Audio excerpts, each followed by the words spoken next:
Hello everyone, रोशन academy में आपका स्वागत है। ये वीडियो विशेष रूप से 12 एग्जाम साइकोलॉजी पेपर के लिए वैसे छात्र छात्राएं जो 12 एग्जाम देना चाहते हैं, साइकोलॉजी पेपर रखे हैं, उनके लिए इस वीडियो के माध्यम से बड़ा अपॉर्चुनिटी मिलने वाला है।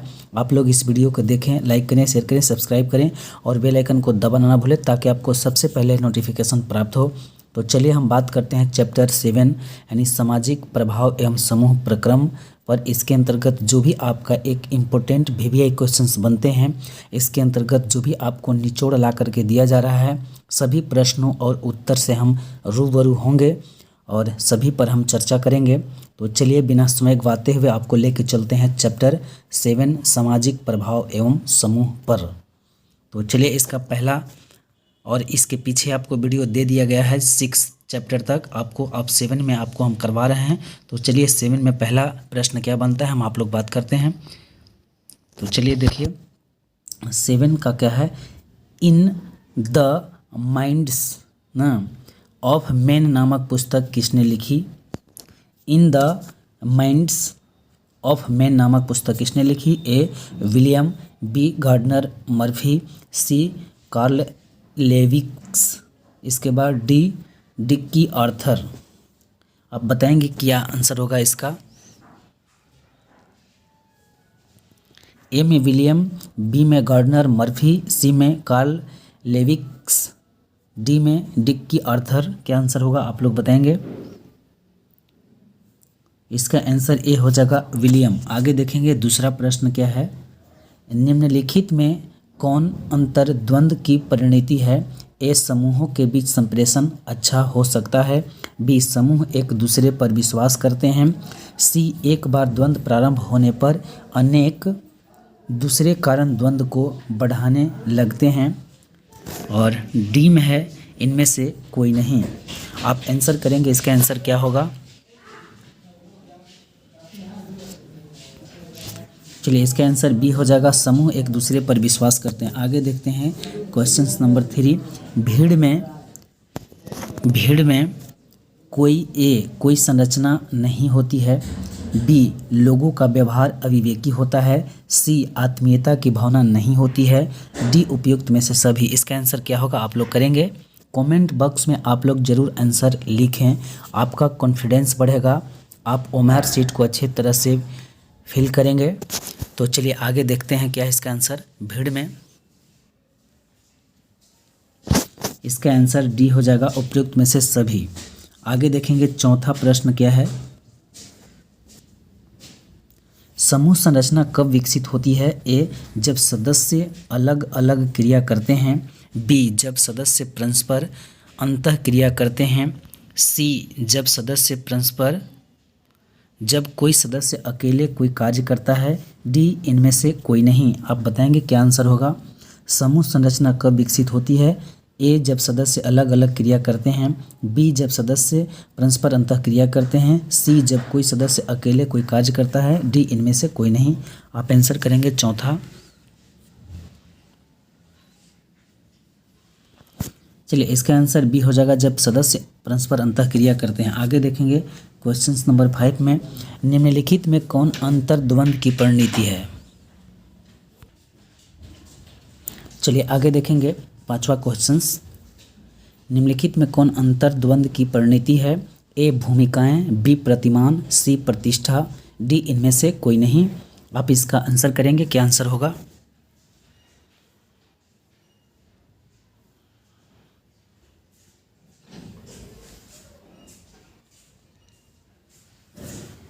चलिए इसका आंसर डी हो जाएगा, इनमें से कोई नहीं। आगे देखेंगे 6ठा नंबर क्वेश्चन क्या कहता है,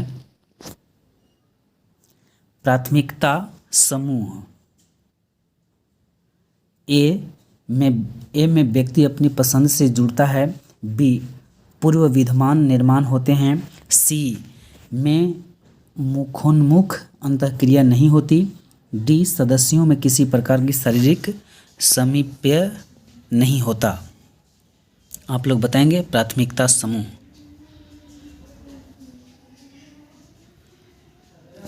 चलिए इसका आंसर बी हो जाएगा, पूर्व विद्यमान निर्माण होते हैं। चलिए आगे देखते हैं 7वां प्रश्न में, दो व्यक्तियों के समूह को किस समूह के अंतर्गत रखा जा सकता है। ए संगठित समूह, बी द्वितीयक समूह, सी प्राथमिक समूह, डी अस्थायी समूह। इसका आंसर क्या होगा आप लोग करेंगे।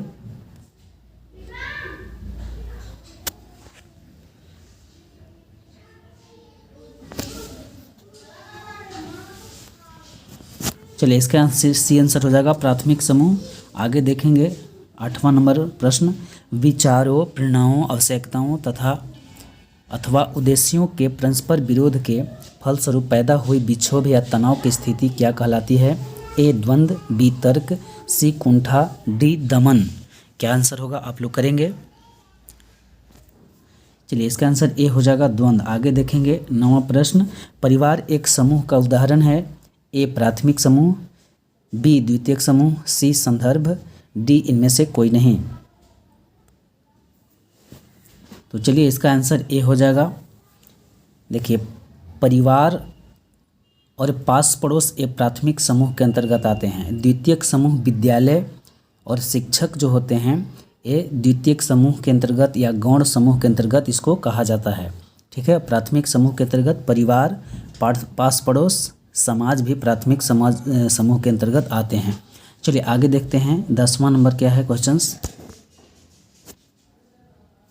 सामाजिक स्वैराचार सामूहिक कार्य करने में व्यक्तिगत प्रयास की ए अधिकता है, बी कमी है, सी प्रचुरता है, डी इनमें से कोई नहीं। आप इसका आंसर करेंगे।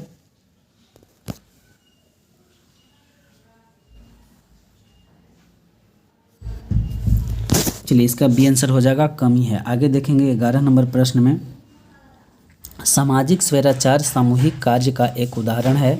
ए क्रिकेट का खेल, बी रस्साकसी का खेल, सी हॉकी का खेल, डी बैडमिंटन। इसका आंसर क्या होगा आप लोग करेंगे। चलिए इसका आंसर बी हो जाएगा रस्साकसी का खेल।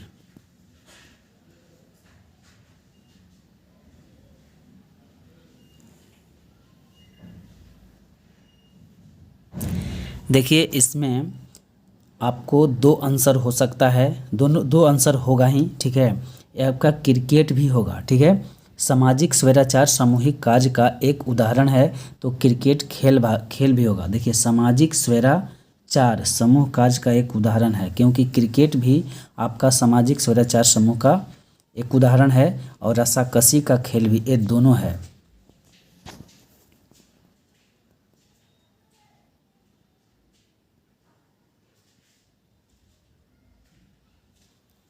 और हॉकी क्या होता है, हॉकी में एक से दूसरे तरफ होते हैं और बैडमिंटन में भी एक दूसरे तरफ होते हैं, एक और एक दूसरे तरफ होते हैं। तो इस वजह से क्रिकेट में जो होते हैं 2 से अधिक होते हैं, रस्साकसी खेल में भी 2 से अधिक होते हैं। इस वजह से सामाजिक स्वैराचार सामूहिक कार्य का एक उदाहरण है क्रिकेट का खेल, रस्साकसी का खेल। चलिए आगे देखते हैं, इसलिए ए और बी दोनों आंसर हो जाएगा। चलिए आगे देखते हैं 12 नंबर प्रश्न क्या कहता है। सामाजिक स्वैराचार को किसके द्वारा कम किया जा सकता है। सामाजिक स्वैराचार को किसके द्वारा कम किया जा सकता है। ए प्रत्येक सदस्य के प्रयासों को पहचानने योग्य बनाना, बी कठोर परिश्रम के लिए दबाव को बढ़ाना, सी कार्य के प्रकट महत्व को बढ़ाना, डी इनमें से सभी। क्या आंसर होगा आप लोग करेंगे।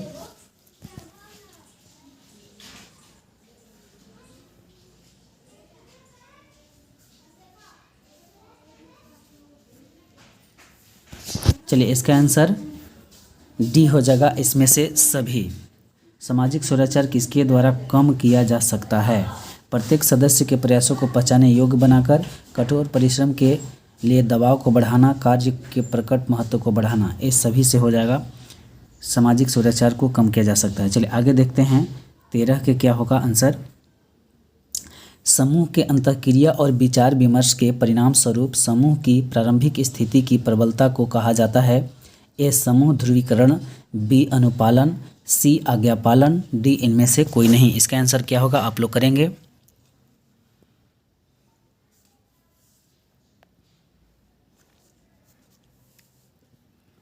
चलिए इसका आंसर ए हो जाएगा समूह ध्रुवीकरण। चलिए आगे देखेंगे 14 नंबर सवाल, 14 नंबर क्वेश्चंस देखेंगे आप लोग। एक संदर्भ समूह के लिए सर्वाधिक वांछित अवस्था क्या है। ए समूह के साथ संबंधता, बी समूह की सदस्यता, सी समूह का प्रभाव, डी समूह का आकार। क्या होगा आंसर आप लोग करेंगे? चलिए इसका आंसर सी हो जाएगा, समूह का प्रभाव। आगे देखेंगे क्वेश्चन नंबर 15 क्या है। निम्नलिखित में कौन द्वितीयक समूह नहीं है? ए परिवार, बी विद्यालय, सी राजनीतिक दल, डी क्लब। ना द्वितीयक समूह नहीं है पूछा जा रहा है।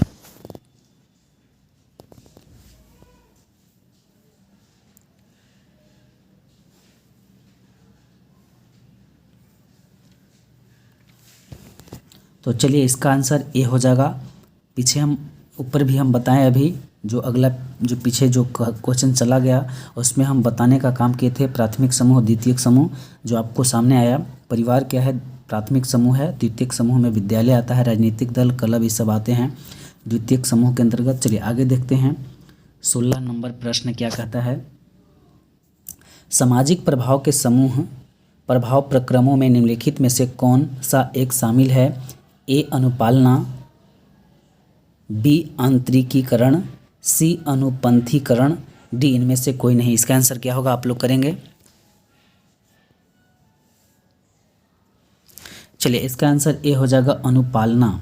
आगे देखेंगे 17 नंबर क्वेश्चन क्या है। एक राजनीतिक समूह की संरचना के लिए कम से कम कितने सदस्यों की आवश्यकता होती है? ए 5, बी 4, सी 3, डी 2। कितना होता है आप लोग बताएंगे आंसर?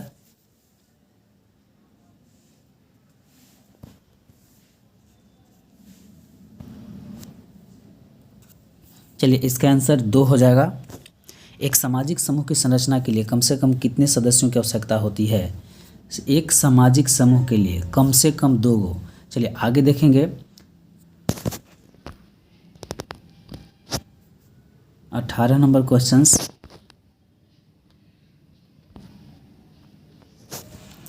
सामाजिक प्रभाव का कौन एक प्रक्रिया निम्नांकित में से नहीं है? सामाजिक प्रभाव का कौन एक प्रक्रिया निम्नांकित में से नहीं है? ए अनुरूपता, बी अनुपालन, सी आज्ञापालन, डी सामाजिक समन्वयन।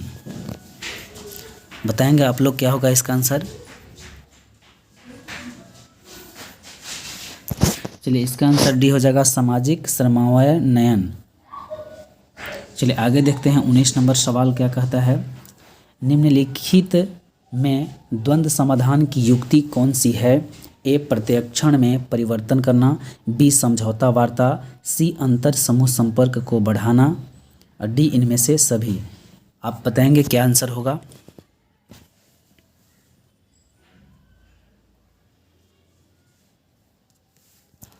चलिए इसका आंसर ए हो जाएगा, प्रत्यक्षण में परिवर्तन करना। आगे देखते हैं। चलिए 20 नंबर क्वेश्चन देखेंगे। दो व्यक्तियों के समूह को किस समूह के अंतर्गत रखा जा सकता है? ए संगठित समूह, बी द्वितीयक समूह, सी प्राथमिक समूह, डी अस्थायी समूह।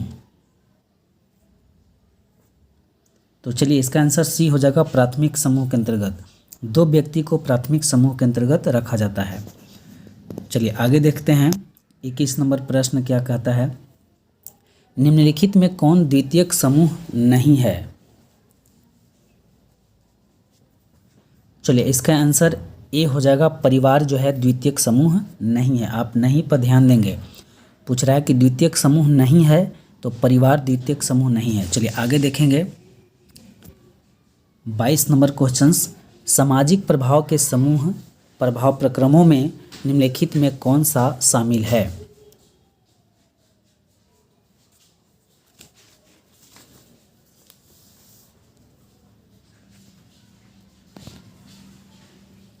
क्या होगा आंसर आप लोग करेंगे?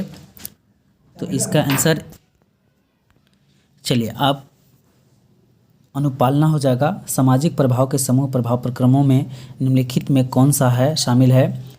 तो ए अनुपालना आंसर हो जाएगा। ठीक है, आगे चलते हैं। आपको 23 प्रश्न में क्या है। प्राथमिक मानसिक क्षमताओं के सिद्धांत का प्रतिपादन किसने किया? ए थ्रस्टन, बी लिकर्ट, सी फेस्टिंगर, डी में बोगार्ड्स। क्या होगा इसका आंसर आप लोग करेंगे? चलिए आप लोग आंसर करेंगे। चलिए इसका आंसर ए हो जाएगा थ्रस्टन। आगे देखते हैं क्या आंसर होगा। 24 नंबर में है जाति। ए प्राथमिक समूह के उदाहरण है, बी द्वितीयक समूह के उदाहरण है, सी औपचारिक समूह के उदाहरण है, डी बाह्य समूह के उदाहरण है। इसका आंसर क्या होगा? तो चलिए इसका आंसर ए हो जाएगा प्राथमिक समूह के उदाहरण है। चलिए आगे देखते हैं 25 नंबर क्वेश्चंस। 25 नंबर क्वेश्चंस क्या कहता है? अंतः समूह क्या है? अंतः समूह ए दूसरे समूह को इंगित करता है, बी के सदस्यों के लिए वे शब्द का इस्तेमाल होता है, सी के सदस्यों के लिए हम लोग शब्द का इस्तेमाल होता है, डी के सदस्यों को अलग तरीके से देखा जाता है। इसका क्या आंसर होगा? आप लोग आंसर करेंगे। चलिए इसका आंसर सी हो जाएगा, के सदस्यों के लिए हम लोग शब्द का इस्तेमाल होता है। चलिए आगे देखते हैं प्रश्न संख्या 26 में, निम्नलिखित में कौन औपचारिक समूह का उदाहरण है? औपचारिक समूह और अनौपचारिक समूह। देखिए औपचारिक और अनौपचारिक के बारे में हम पहले समझ लेते हैं।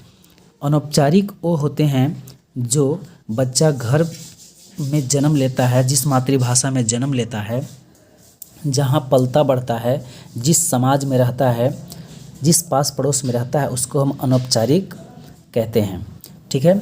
और औपचारिक जब पूछा जाए तो जब बच्चा अपने पास पड़ोस और समाज से निकल कर के बाहर कहीं विश्वविद्यालय, विद्यालय या कहीं जाता है अध्ययन करने, तो उसको औपचारिक समूह के अंतर्गत रखा जाता है। तो इसमें आपको विश्वविद्यालय जो हो जाएगा वो औपचारिक समूह का उदाहरण है। चलिए आगे देखते हैं 27 नंबर, निम्नलिखित में कौन प्राथमिक समूह का उदाहरण नहीं है? प्राथमिक समूह का उदाहरण नहीं है पूछा जा रहा है ना, प्राथमिक समूह का उदाहरण नहीं है, तो इसका आंसर डी हो जाएगा, स्कूल जो है प्राथमिक समूह का उदाहरण नहीं है। आगे देखेंगे 28 नंबर प्रश्न क्या कहता है?